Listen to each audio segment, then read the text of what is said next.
if everything you know about maps is a lie? What if the way you see the world is based on a 500-year-old conspiracy? While you think north is up, it's actually a historical accident that's rewiring your brain. For most of history, maps pointed east towards paradise, or south towards Mecca. The north-up map is a European invention from the age of exploration, a time of colonial dominance. There's no scientific reason for it. So, what does this mean for you? Psychology studies show we unconsciously associate north with good and up, making us value northern countries more and southern countries less. The world map is a tool of psychological manipulation. Is your perception of the world shaped by a colonial-era power move?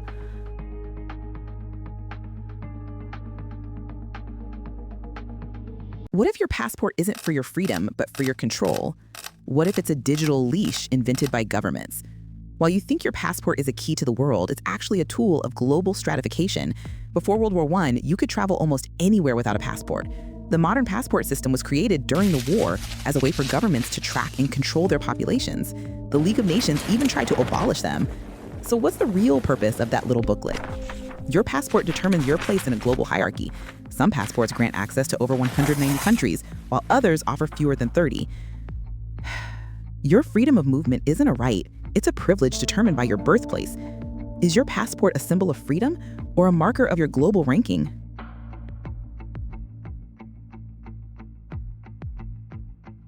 What if time zones are a corporate conspiracy? What if the time on your phone is based on a 19th century railroad scam? While you think time zones are based on the sun, they were actually invented by railroad companies to maximize profits. Before 1883, every town had its own local time, creating chaos for train schedules. So the railroad barons literally forced the world to adopt their standardized time zones to make their businesses run more efficiently. It was a corporate takeover of time itself. So, are you living on nature's time or a corporation's? The clock on your wall is a constant reminder of one of the most successful corporate conspiracies in history. Who really controls your time?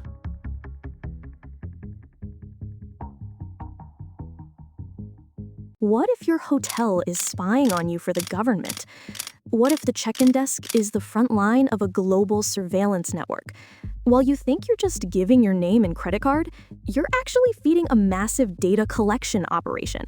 The modern hotel registry system is a direct descendant of medieval laws that required innkeepers to report all guests to local authorities.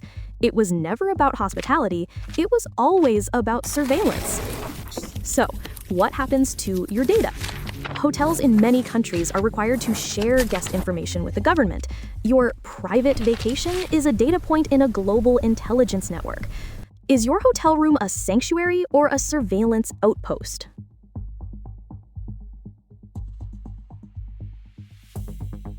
What if airports are designed to brainwash you? What if every step you take is part of a psychological master plan to make you spend money?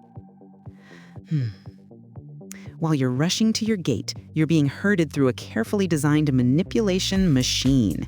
It's called the golden hour, that time after security when you're most vulnerable to impulse buys. Airports deliberately delay gate announcements and curve walkways to the right, where most people look, to maximize your shopping time. The recomposure zone after security is designed to transform you from a stressed traveler into a valuable customer. So, are you in control, or are you being played?